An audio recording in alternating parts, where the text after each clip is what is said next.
Comfortable? Good morning. Nearly 14 years ago, on that horrific day when our nation was under attack and 2,977 people lost their lives, thousands of heroes came to Ground Zero on September 11th and the days that followed. In our darkest hours, our brightest lights shone, ordinary men and women who showed the world what extraordinary bravery, courage, and determination look like. They were our first responders who ran up burning buildings while civilians ran out to safety. They were people from all walks of life who live in all 50 states. In fact, 429 out of 435 congressional districts who scrambled through the rubble of the Twin Towers, the Pentagon, and Shanksville, Pennsylvania, looking for survivors, and then did the very hard work of looking for remains and cleaning up. Some of them were experts in their fields, and some of them were simple volunteers willing to risk their lives in a dangerous place when our nation needed them most. Simply put, they answered the call of duty when our nation was under attack, and they deserve to be treated by Congress as the veterans they really are. Sadly, now 14 years later, these men and women, these ultimate patriots, are suffering for their sacrifice. Some are sick, others are dying, and too many have already been lost due to the toxins they breathed in from the rubble at Ground Zero. In fact, more police have died from 9/11 illnesses than died on the actual day. More than 33,000 9/11 responders and community survivors, including area residents, workers, and children harmed by the disaster, have an illness or injury that was caused by the attacks or their aftermath. And over 2/3 of these men and women have more than one illness. So far, over 3,800 9/11 survivors and responders have been found to have 9/11-related cancer. At least 1,700 heroes have already been laid to rest by their families from various illnesses, including James Zadroga. I'd like to recognize his father, Mr. Joseph Zadroga, who has fought for this bill every step of the way. Thank you, Joe.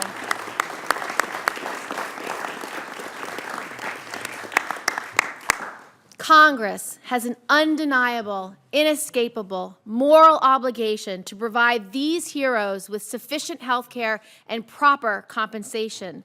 We are a nation that stands by our heroes, that stands by our first responders, and stands by our firefighters, cops, and veterans. That is who we are.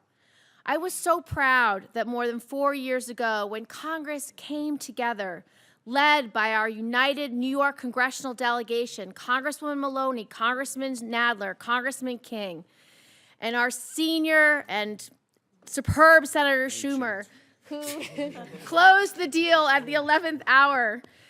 Very important to fulfill that moral obligation by passing the James Zadroga 9/11 Health and Compensation Act. But our work is not done. These critical 9/11 programs are set to begin to expire this year, and they must be renewed. Because if we don't, Congress will be walking away from our duty to stand by these heroes. They still need our help. While we have potentially a long fight ahead of us to make sure our 9/11 responders and survivors continue to have access to the health care and compensation that they critically need, I am optimistic. I'm optimistic because of what you see in front of you. Democrats and Republicans from the Senate and the House working together, hand in hand, to ensure that Congress does not turn its back on our heroes. I want to thank Senator Murkowski and Senator Kirk for their strong leadership in championing this bill on their side of the aisle in the Senate. There is no doubt that these heroes will once again walk the hallways of Congress day after day, week after week, month after month, even year after year if they have to. But this should not be on them. It should be on us to do the right thing. And we shouldn't take a Christmas miracle to make this happen again. We must meet our responsibility head on, because if we fail to do so, many heroes continuing to suffer from terrible 9/11 related illnesses will be left on their own. That cost in terms of human suffering and what it means to our values as a nation is too much to bear. By working across the aisle, I hope we can ensure that every 9/11 responder and eligible survivor who was injured or made ill by the toxins at Ground Zero will continue to receive the medical care and compensation they need and deserve. They are counting on us, and it would be shameful as a nation if we let them down. I'd now like to introduce our lead in the House, Representative Carolyn Maloney. Thank you. Thank you. Thank you, Kirsten, for your leadership and making this happen. And thank you to all my colleagues, especially Gerald Nadler, Peter King, Senators Kirsten Gillibrand and Chuck Schumer, Lee Zeldin, and others that have helped us gain in the House 44 co-sponsors of our bill that we're introducing today. I tell you, it took us 9 years to pass the first 9/11 health and compensation bill, which was just doing the right thing, making sure that our heroes and heroines that risked their lives to save the lives of others, they were there for us. We need to be there for them. And we don't intend to wait that long this time. We intend to pass it very quickly, hopefully, to reintroduce it and to reauthorize it. And we are here today to announce the beginning of this effort to extend the James Zadroga 9/11 Health and Compensation Act, which is providing health care and financial assistance to over 63,000 first responders and survivors all across our country. These are the 9/11 heroes and heroines, the firefighters, the police officers, the EMTs, the volunteers who came to Ground Zero, the Pentagon, and Shanksville to sift through the rubble and help their fellow men and women rebuild. We are very honored that some of these heroes and their families are here with us today. Joe Zadroga, father of the bill's namesake, is here, our inspiration. So is John Field, who was injured on the pile and now runs the Feel Good Foundation to help other 9/11 heroes. We're also very honored by Harold Shankberger, the president of the International Association of Firefighters. The police and fire are the real Twin Towers of New York, and we are honored also with William Johnson, the executive director of the National Association of Police Organizations. These are all part of this effort that we're beginning, and we're part of the prior successful one. The cement that held this effort together was the AFL-CIO, and we're so pleased that Mario Cilento is here, along with many of his members, as well as Dr. Michael Crane of the World Trade Center Clinical Center at Mount Sinai. Mount Sinai has pioneered in environmental medicine. They lead the world in environmental medicine, and probably the greatest example of health diseases caused by environmental causes has been 9/11, and I want to thank them for their decades of leadership in this area. The clock is ticking for the heroes and survivors of 9/11. In just over 500 days, the program that helps our heroes and with their 9/11 related illnesses will expire. And this is pulverized glass and toxins and gasoline and chemicals all in the lungs of people, making them incredibly sick in a way that has never happened before. And we made a promise. We made a promise to our country. We made a promise to the world, not only to pursue justice against those who attacked innocent Americans, the first time that innocent Americans went to work and were killed for being Americans, but we also promised to take care of those who were injured in those attacks, those heroes who risked their lives and limb in the recovery effort. We lost almost 3,000 people on 9/11. But we lost thousands and thousands and thousands more who are sick because of their work on the pile and what they were exposed to. Our commitment on 9/11 to never forget knows no bounds and no party lines. When we joined in unison on the steps of the Capitol back in 2001, we made that commitment, and we are here to reaffirm that commitment and to make sure that this country keeps that commitment. God forbid that we're attacked again. How many people are going to run out and risk their lives to save others if we don't even take care of the health care of those people who many lost their lives, lost their jobs, destroyed their lives because of their selfless effort to help other people? So we are here to underscore and to keep that promise. Today, Senator Gillibrand, along with a bipartisan effort with many of our co-sponsors, many of whom are standing with us today, we are introducing our bills in the House and the Senate to extend this vital legislation and protection permanently. We don't want to have to come back every couple of years and reaffirm. It should be a permanent commitment to take care of the health care of those who took care of us. More than 63,000 people in all 50 states across America and in 429 of the 435 congressional districts have benefited from the World Center Trade and National Health Programs. They came from across this country. We were united and determined to rebuild, and we must be united and determined to provide their health care.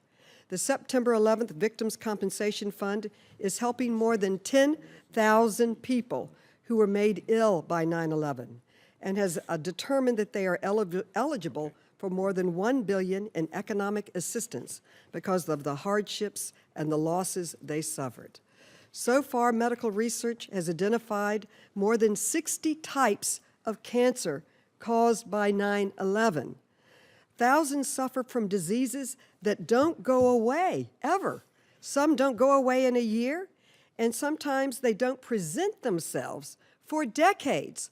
All of us have people coming to our offices who tell us they are now sick. They worked, they thought they were fine, but now they're sick. Where do they go for help? We have to make sure that that help is there. Making these programs permanent is the least that we can do as a grateful nation for our heroes and heroines of 9/11. I want to thank my colleagues in Congress for standing together in a strong bipartisan effort to fight for this reauthorization.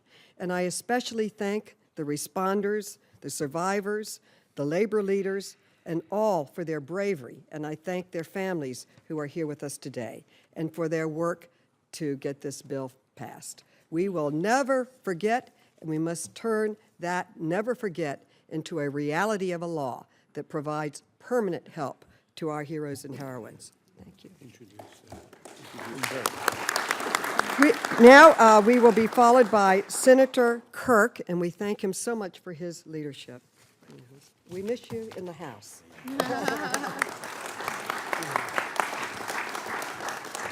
I am here for one reason, to speak on behalf of the 170 citizens of Illinois who also came to the pile to help out.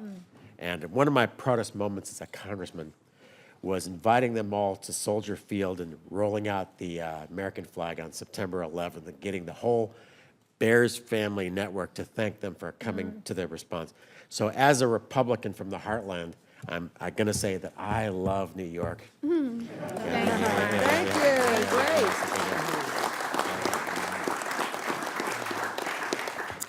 Thank you, Mark. That's it.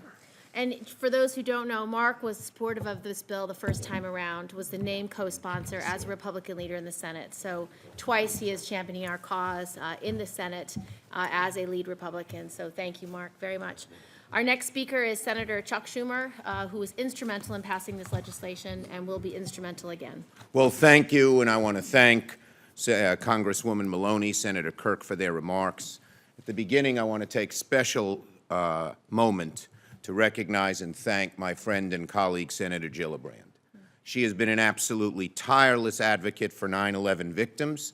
She grabbed the baton from Senator Clinton, who actually started the whole movement here and was a champion for the victims. But when Senator Clinton left office, there was no drop-off of that baton between her and Senator Gillibrand. Senator Gillibrand's leadership on this issue has been outstanding and unrelenting from day one. She was incredibly effective in 2010 when we pass the Zadroga legislation, I know she'll be just as effective. Now, let's have a round of applause for the great work of Kristen Zadroga.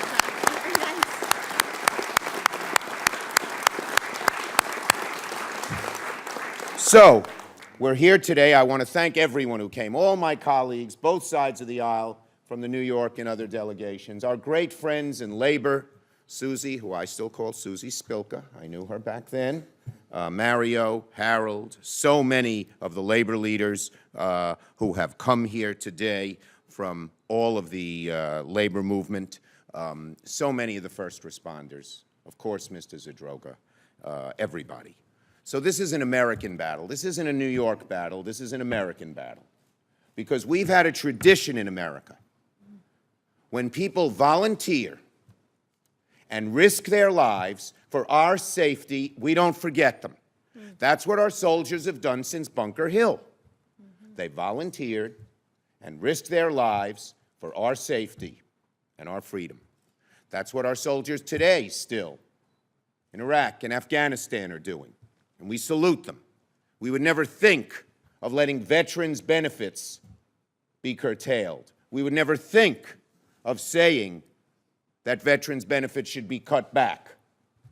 It's exactly the same with our first responders. They volunteered, no one forced them to go, and risked their lives, as we know, for our safety. We can't forget them either. And that's why this is so important.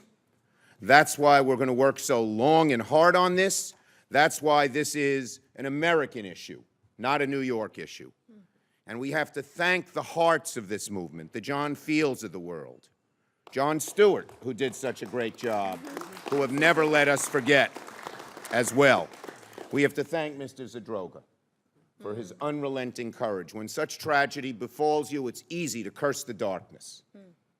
To light a candle is a saint-like thing to do. That's what the scriptures tell us, and that's what you have done, Mr. Zadroga. And we are so proud of you and your friends and colleagues. So today launches our campaign to make the bill permanent, the Zadroga bill permanent. We cannot fail. We cannot fail in the names of the first responders who rushed to the towers. We cannot fail in the names of their families. We cannot fail in the name of New York, and we cannot fail in the name of these great United States of America. Thank you. Thank you, Senator Schumer. Oh, it is now my honor to introduce my dear friend since we met in the state legislature in 1976, and even before when he was a West Side kid, Gerald Nadler, the great congressman from the Manhattan and Brooklyn. Well, thank you very much, Chuck, and thank everyone who is here. Thank Senator Gillibrand, Carolyn Maloney, Pete King, and all the other members who have supported this legislation in the past, and all the members of Labor, the AFL-CIO, who will be instrumental in passing this reauthorization as they were instrumental in passing the original bill almost 4.5 years ago. Today, we remember those who displayed unparalleled bravery and courage on that September morning and in the weeks following, as they risked their lives to search for victims among the rubble and to return to their homes, schools, and workplaces downtown. The negative health effects of the toxic work site at Ground Zero and of the surrounding neighborhoods, a site the federal government falsely assured us and everyone was safe when we had no data to show that, and contrary data, have become clear over the last 14 years. We have two moral obligations here. One is that the people who were victimized, whose health was sacrificed because of the attack by the terrorists, we have a moral obligation to them. They were attacked not because they were New Yorkers and not because they worked at the World Trade Center or lived nearby. They were attacked because they were Americans. And every time we've held a press conference on this topic in the last 14 years, I've always quoted Abraham Lincoln, who said, "We must care for him who shall have borne the battle, and for his widow and his orphan." He said that in the aftermath of the Civil War, but it's still true now, and it always will be true. So that's the first moral obligation we owe. The second moral obligation we owe is that many, many, many, maybe most, of the people who are sick today, whose sicknesses will yet present themselves, would not be sick If the federal government had not falsely assured us of the safety of the environment, and if the federal government had not permitted, and they had it in their power to stop it, people from working unprotected when they knew they shouldn't be where and when they knew shouldn't be working unprotected. So we have two moral obligations to the victims. For that reason, for those reasons, I was proud to work with my colleagues to pass the James Zadroga 9/11 Health and Compensation Act 5 years ago, and to establish the World Trade Center Health Program and reopen the Victims' Compensation Fund. The programs are working. Residents of all 50 states are enrolled in the health program and receiving care for a wide array of 9/11-related illnesses. The Victims' Compensation Fund just announced they have provided over $1 billion in economic compensation to individuals around the country who were injured on 9/11 and its aftermath. But our work is not done. Congress must act to reauthorize these vital life-saving national programs before they expire this year. Today, I'm proud to stand with everyone here to introduce legislation to reauthorize these programs. I urge every one of my colleagues on both sides of the aisle and in both chambers to join us in passing this legislation. We stood together on September 11, 2001, and said we'll never forget. We cannot, in good conscience, stand here today and say, well, we remembered for 14 years, and that's long enough. We will never forget those we lost on September 11th, and we'll never forget the strength, bravery, and resilience our country demonstrated in the aftermath. And we must never abandon the brave first responders and the survivors from the community who risked everything in the days, weeks, and months following the attacks to rebuild our city, to rebuild their lives. Just as they did not hesitate to answer our call 14 years ago, we must not turn our backs on them now. We must reauthorize these programs, and I'm confident that with the leadership of the people in this room and the people sitting in front of me, we will do that, and we will acquit ourselves as a moral nation in so doing. Thank you very much. Who's the next speaker? Oh, yes. And it now gives me pleasure to introduce someone who was instrumental in passing the bill in the first place, Representative Peter King of New York. Thank you, Jerry. Thank you very much. This legislation has to pass. There's absolutely no excuse for it not to pass. And I want to thank everyone who's here today. I especially want to thank Carolyn and Jerry, who really carried this on, going back to 2001, 2002. They never wavered, and they never made it a partisan issue, even though they may have had several opportunities to do so. And I want to thank them for that. I also want to thank Kirsten and Chuck for the work they did in the Senate. And I think it was Carolyn who said that it took 9 years to get the first bill passed. Not only did it take 9 years, it went to the last minute of the last day of the Congress in 2010.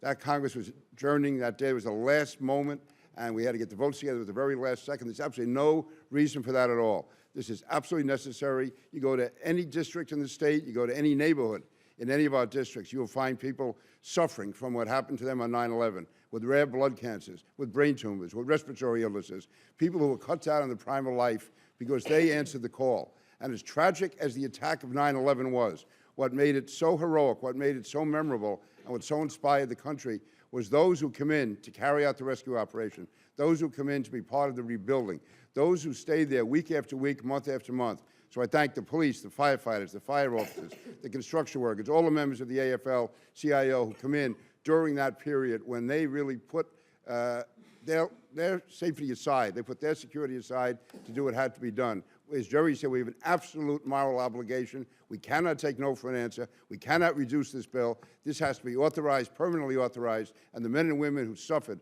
because of what they incurred that day should know, at very least, they have the security that their health care will be taken care of. So thank you all, and I look forward to this fight as I go forward. And now, I'm talking about making it bipartisan. Person who was our leader in the New York State delegation, he was a leader then, and he is now. A great guy, and again, a real champion on this issue, as on many others, Congressman Charlie Rangel.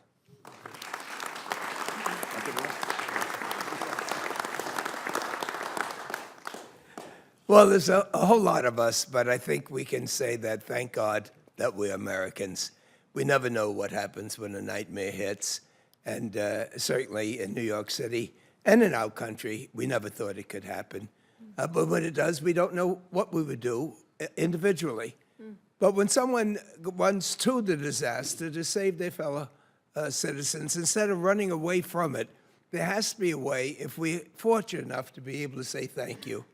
Extending our hand for health care saying that we remember, saying that in our great nation, people who do these type of things should never be forgotten, is something that we can thank God that those of us who've survived, those of us that are here, those of us that are fortunate to be in public life, whether we're elected or whether we just volunteer to serve, we say that we got to do our share by never letting this country forget their obligations. And so all of you are heroes because you didn't have to be here. Nobody had to do this, but we did it for ourselves, we did it for our city, we're doing it for our country, and in a sense, we're doing it for humankind. Next one's going to be Chris Who? Gibson. Joe's not here.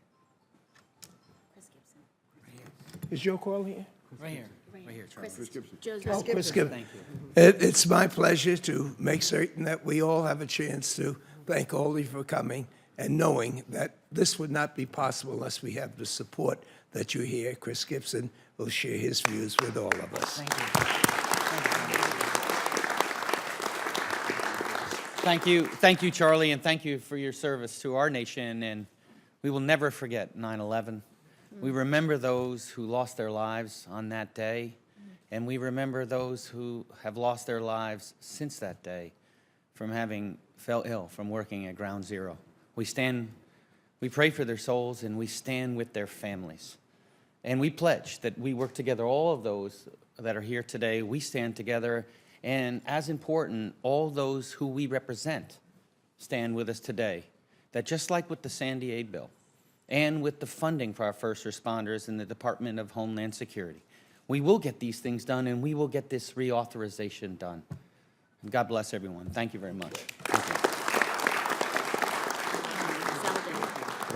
So Steve Israel was to be next. He had to go, but my fellow Mets fan stands with us as well in full support of this bill. And now it's my privilege to introduce somebody I served with in the United States Army, Lee Zeldin from Long Island. Thank you.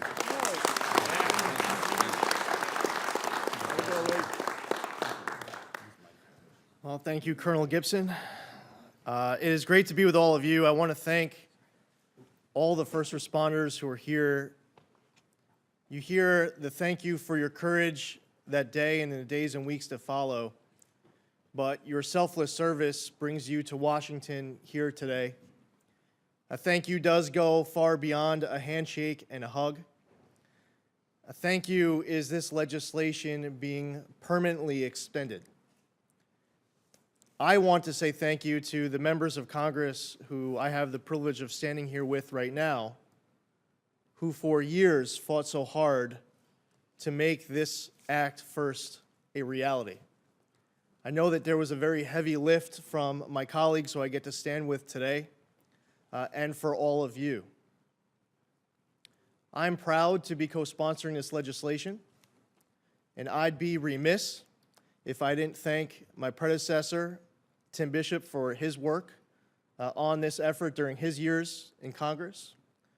This is a bipartisan issue, and I look forward to talking to all of my colleagues on both sides of the aisle from all around America to do the right thing. If you want to never forget, if you want to go beyond just a handshake and a hug, you're going to do everything you can to make sure that this legislation is permanently extended. And thank you again to everyone for allowing me to be part of it.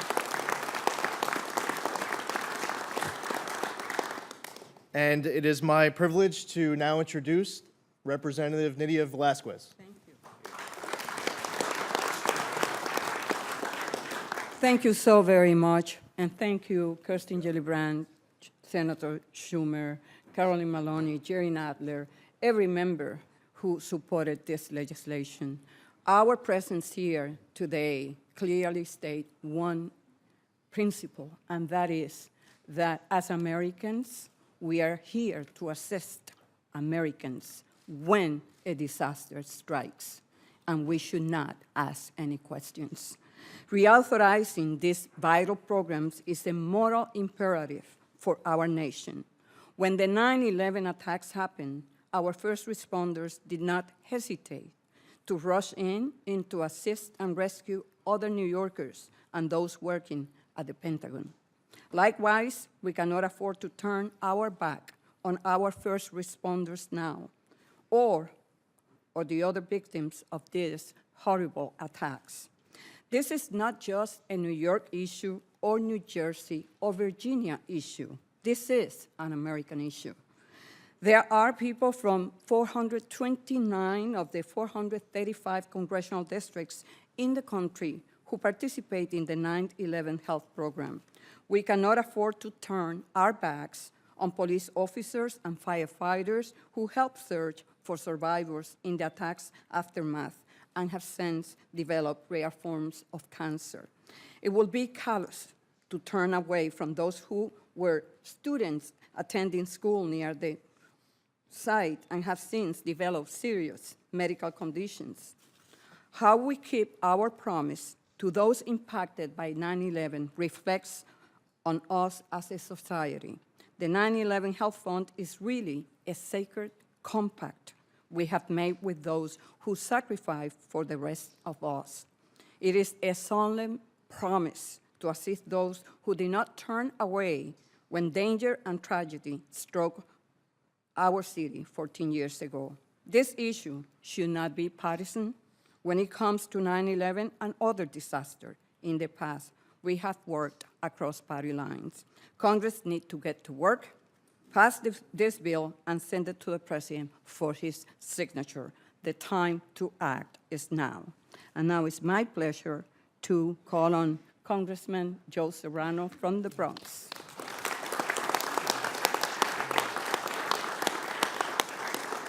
Thank you, Nydia. I'll be brief, but it's your line. You've heard it all, but you haven't heard it from me.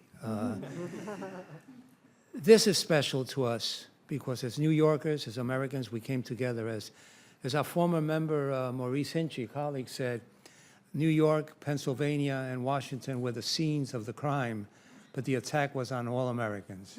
And that's what we have to remember. It just happened that those were the three places that were attacked, but it was the intent was to attack America. So we have to stay together, and we have to make sure that this becomes permanent legislation. And just one clarification. Yes, volunteers came from the 50 states, but they also came from the American territories, from my birthplace of Puerto Rico, Guam, Samoa. And, touchy subject to some of the volunteers that showed up were not yet American citizens, and they're sick today. And we have to take care of all of them, regardless of immigration status. And the bill does. So let's make sure that we make this permanent and make sure that this is one thing we never forget, because one of the problems that we have in Congress, and I'll close with this, is that we have a short memory. In fact, I remember a couple of months after 9/11, some people trying to figure out how states out west were going to get money from the recuperation dollars, and I kept saying they weren't attacked. It was these three places that were attacked. But that's what we do.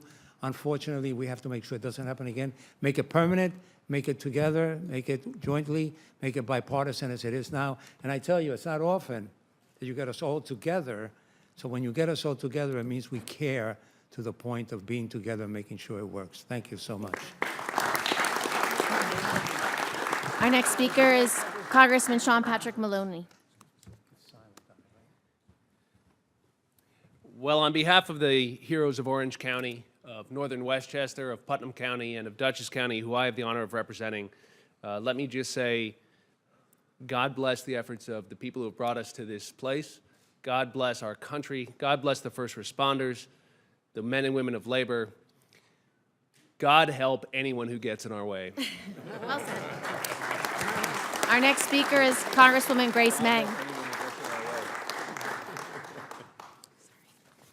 Good afternoon. As most of you know, I was not yet in Congress when the Zadroga bill was passed and enacted into law, but I too want to be here to thank my colleagues on both sides of the aisle who worked so hard to make it happen. I also call on all my colleagues in the House and the Senate to immediately support our efforts to renew and extend these vital programs. On September 11th, our brave first responders answered the call, and now, nearly 14 years after that horrible day, we must not turn our backs on the tireless heroes who were sickened or injured while working at Ground Zero. We can never thank our first responders enough for all they did on 9/11 and all that they continue to do each and every day to keep us safe. Without hesitation, these courageous men and women continuously put their lives on the line to save the lives of others, rushing into burning buildings, responding to emergencies, and putting themselves in harm's way. Survivors, workers, and responders in New York and across the country, from nearly every congressional district in America, continue to require critical medical care from the toxins that they were exposed to on 9/11 and in the many weeks and months to follow. Continuing to provide the help they need is the right and decent thing to do, and it's what we must do for all the sacrifices that they've made. Never forget cannot just be a dormant slogan. It is an active motto by which we must act and continue to act to take care of those who sacrifice their own health to take care of others. Thank you. Our next speaker is Congresswoman Kathleen Rice. The sacrifice of our first responders is all too permanent. So too should the help and support that we give them. Thank you. Thank you, Kathleen. Well said. Our next speaker is Harold Straitberger, General President of International Association of Firefighters. Thank you, Senator. Senator, thank you. Senator Schumer, who's left, Senator Kirk, your colleagues, for providing the leadership to move this very critically important piece of legislation. To members of the House of Delegates, Carolyn Maloney, Congressman Rangel, I'll get in trouble, Peter King, so many of you that have worked so hard. We appreciate and applaud your effort. I want to very quickly recognize the leadership. I'm privileged to represent 300,000 of the very best across North America. And with us today, we have our International Vice President, Bill Ramaka, for New York and New Jersey. And we have our local leadership from New York City. From the UFA, Jim Slevin, representing the firefighters in New York, Jake LaMonda, Richie Alley's representing the fire officers in New York. And the fact of the matter is 14 years ago, we experienced a horrific day, but also incredibly great service. And 343 of our own lost their lives that day. But since that fateful day, another 100, unfortunately, we've had to bury, and so many more sick. And so I'd just like to emphasize that all the comments about our brothers and sisters in the police, but certainly those incredible workers from the building trades that I watched firsthand do the unbelievable work on that pile for the days and the weeks and the months that followed. I would just remind everybody that we have a lot of debate going on right now in this country about government, the size, the value, and the service. And the fact of the matter is that the work that took place that day and the work of the members I get to represent and those in public service is actually part of the critical component, the very basic of what our country should be providing. And our country should be providing for the protection of those that are willing to provide the protection to our citizens. It took far too long, although we are so appreciative of that December night, the last vote in Congress to finally pass the Zadroga bill. We need to do this now. And all I'd like to finish up saying is, Mr. Zadroga, for you, your son, the inspiration that has really become the focal point that leads all of us to do what is right, and that is to take care of the thousands and thousands of workers who sacrificed in those days, weeks, and months on behalf of a city and a nation. And so we look forward to supporting our members of Congress and moving this legislation through quickly. Thank you. Thank you, Harold.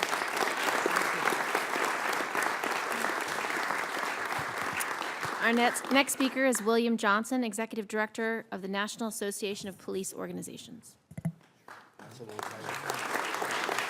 Thank you, Senator. Thank you for that, too. Thank you very much. On behalf of the National Association of Police Organizations, I'd just like to add our brief remarks as well.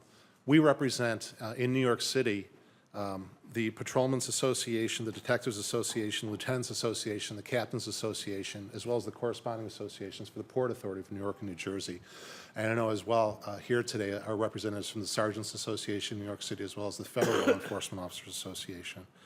We're honored, very honored, to stand with these men and women and the survivors, most especially, to help try to get this important bill passed through Congress. And we urge Congress to expeditiously pass the Zadroga Act. This legislation is critical. As you've heard today, thousands of first responders continue to suffer from serious health conditions caused by their exposure to toxic chemicals at ground zero. This legislation will not only reauthorize programs to provide the critical medical treatment and compensation for these heroes, but also honor those who made the ultimate sacrifice to protect our nation. James Zadroga, the New York City Police Department officer and now detective, was a member of NAPO. He died of respiratory disease caused by his exposure to toxic chemicals at ground zero. It is our obligation and duty to remember these heroes and to make certain that their survivors, who risked their lives to protect us, continue to receive the treatment and compensation they need and deserve. Thank you so very much for all your efforts. Our next speaker is Mario Salento, President of New York State AFL-CIO. Thank you, Senator. Thank you, Senator. Thank you. I certainly want to thank Senator Gillibrand and Senator Schumer and Congresswoman Maloney and Nadler and Congressman King and Charlie Rangel and all of the elected officials here today. As you can tell, this is about a shared sense of purpose, a singular shared sense of purpose. And that was the atmosphere at Ground Zero after the attacks. You know, we had public sector workers volunteering and racing to the site, private sector workers, building trades workers, but no one classified themselves as such. You didn't talk about whether you're a union member or not, or what your job title was, or what sector you came from, or what state you just ran from to the site. We had that singular sense of purpose then, and that was to help one another. And that's what we're talking about here today, making sure that we do right by those who risk their lives to save others. And the labor movement, not only in the state of New York, where we have 2.5 million members, but throughout this country, will work as long as it takes to get this done. And I guess the best example I can give you is this. I personally have never served in the military. I've never worn a uniform, as many of you here actually have. I never have.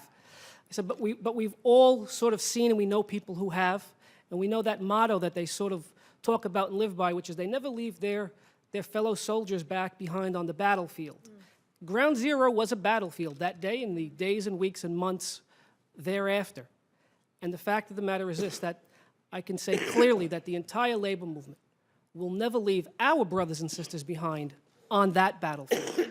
And the way we do that is by working together to make sure this legislation gets passed. And how are we going to do that? Well, we have 2.5 million members in this state. We're the largest state labor federation in the country. We will be coordinating with the national AFL-CIO and President Trumka here in Washington.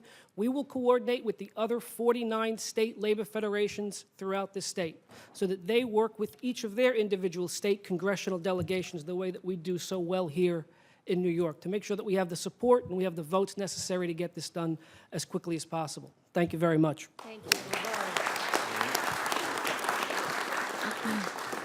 Our last speaker is John Fiel. Not only is he a 9/11 responder advocate, but he's someone who's put his heart and soul into this issue unlike anyone I've ever seen in my life. John Fiel.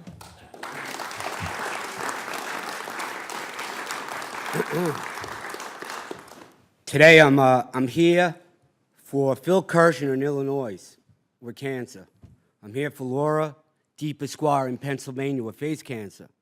I'm here for Reggie Cervantes in California, EMS, with pulmonary fibrosis. I'm here for Paul Johnson in North Carolina, NYPD ESU, pulmonary fibrosis. I'm here for Kenny Speck, FDNY in South Carolina, cancer. You get it? I can keep going on. This is a national issue.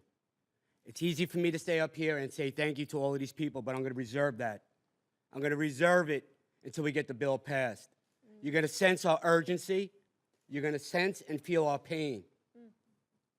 And I'm challenging Congress to pass this bill by September 11th of this year. We will give you that deadline. And then after that, we will either be your BFFs or we will be the world's biggest pain in the asses. We are talking about human life, and you do not put political ideologies before human life. It's that simple. We have a system in progress now over the last several months with Ben and Susie from the AFL-CIO. Our system and our method is working. We have close to 50 co-sponsors already.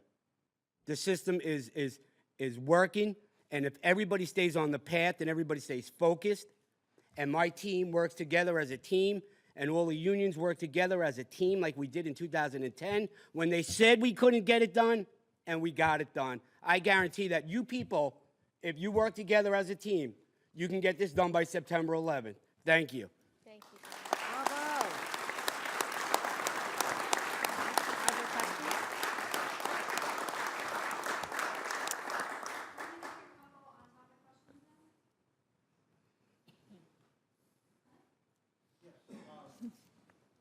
What is your biggest concern? What do you think the biggest burden you face? You seem pretty unified here. Do you think have you heard from other members of Congress who are reluctant? Not yet.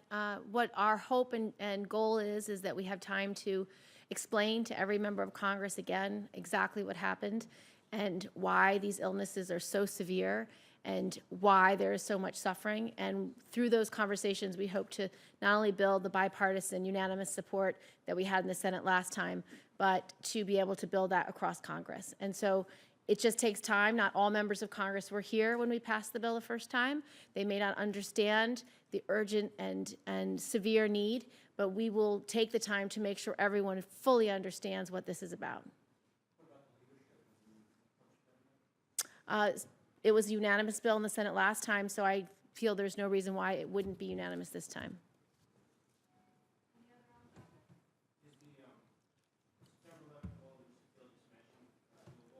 I think that is a very reasonable goal. We're going to work very hard to meet it. We're going to work until this bill is done. Thank you. Congratulations, you did a great job. How was your trip back? Oh, it was fascinating. It was really